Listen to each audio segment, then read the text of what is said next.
Welcome back to the last daily rundown of the week with me, Dan Morfitt. Ta for watching Channel 7. Rob Mitchell and Wendy Olsen are here, ready for more of the stories of the day? Go for it. Yeah. With more vim and vigour, please. Ready for more of the stories of the day? Yay! Bring it on. I didn't expect that reaction. Right. Britain's leading astronomer has said that the public should no longer fund human spaceflight. Martin Rees, the Astronomer Royal, said the European Space Agency should devote its budget to robotic missions and not repeat Tim Peake's stint in orbit. It's really difficult to say. The UK contributed about £70 million over 4 years to the ESA's human spaceflight programme. He described human spaceflight as a spectator sport, but that Tim Peake's mission is attracting a new generation into science, which is a growing part of the UK's economy. So, do we think it's too costly, or do we think it's quite inspiring, putting a starman in the sky?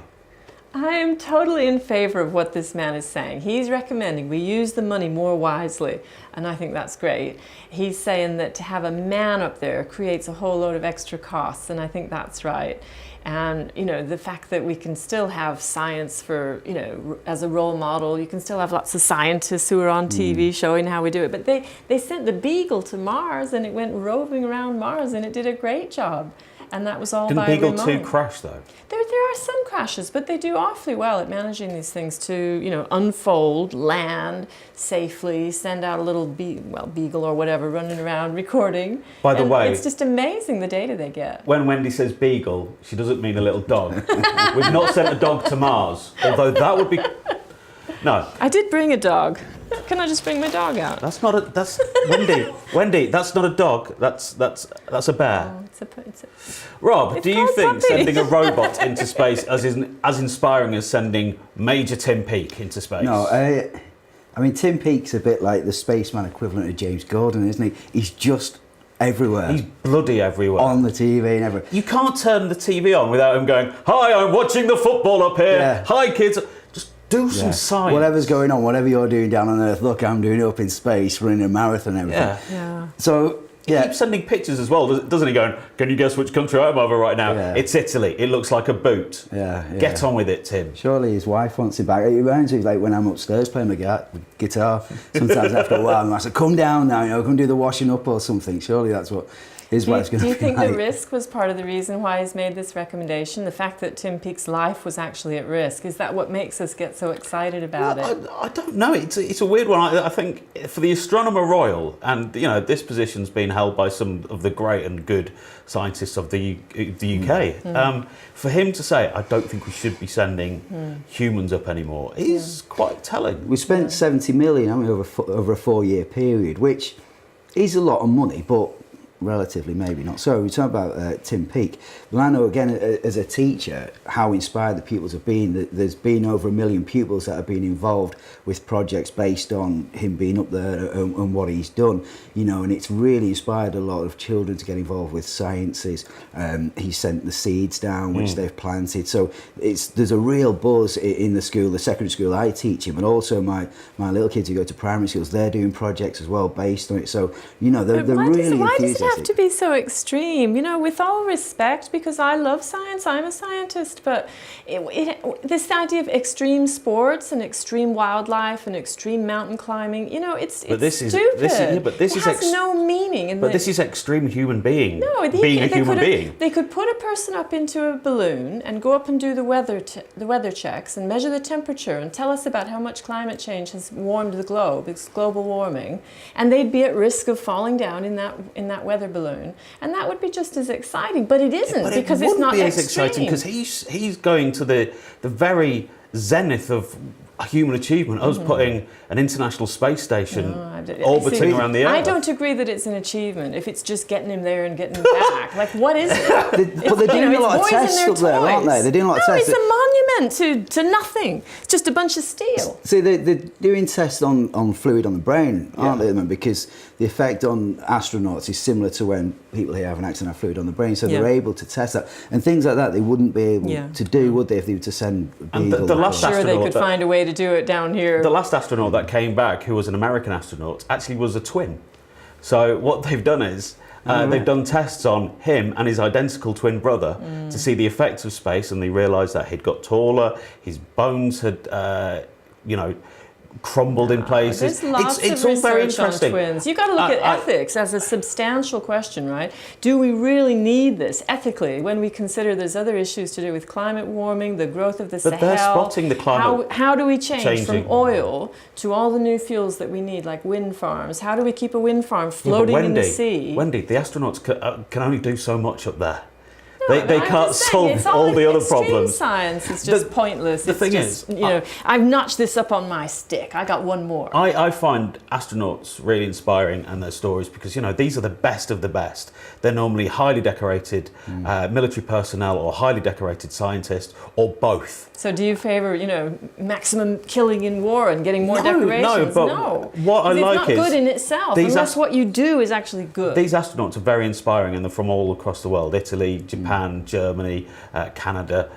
We've even got some African astronauts now from Kenya, from South Africa.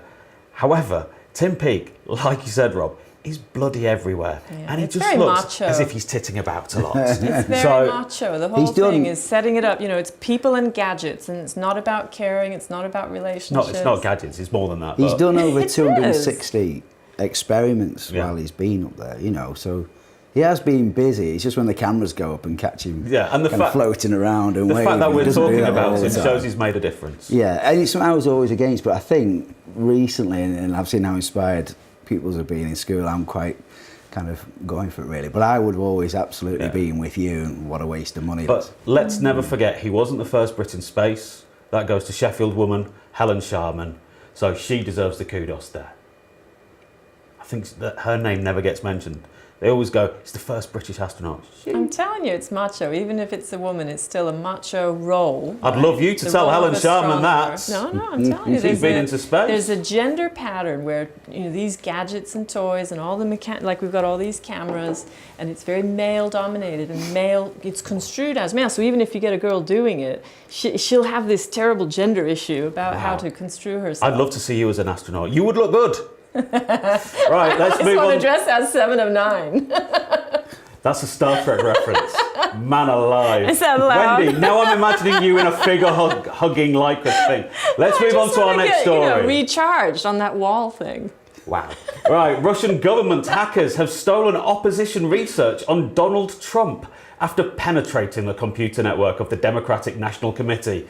The DNC chairwoman said no other information, including financial or personal details of donors, appeared to be compromised in the hack.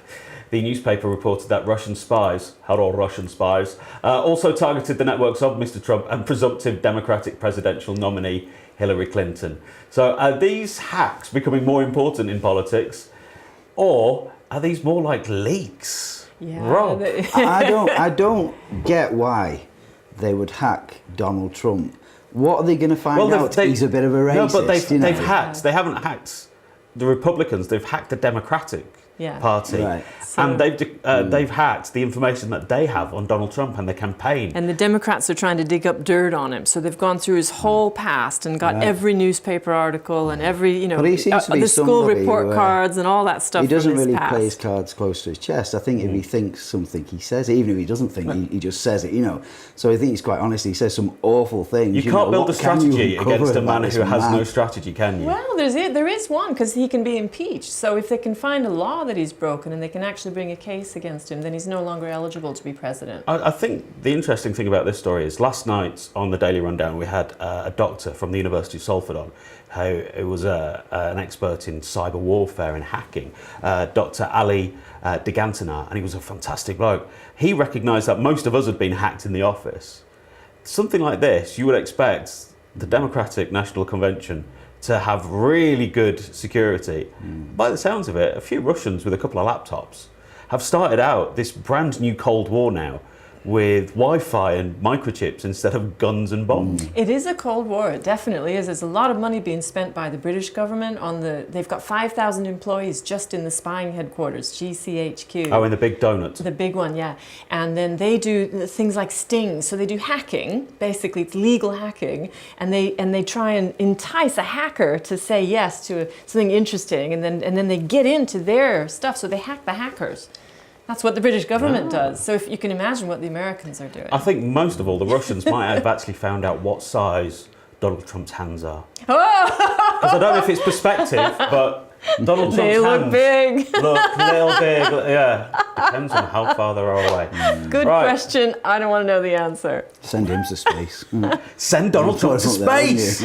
What a great idea. Right, that's all we have time for in this part of the show. Next, we talk about diabetes and the difference between type 1, type 2, and how you might develop it. You're watching the Daily Rundown on Channel 7. We'll be back in a bit.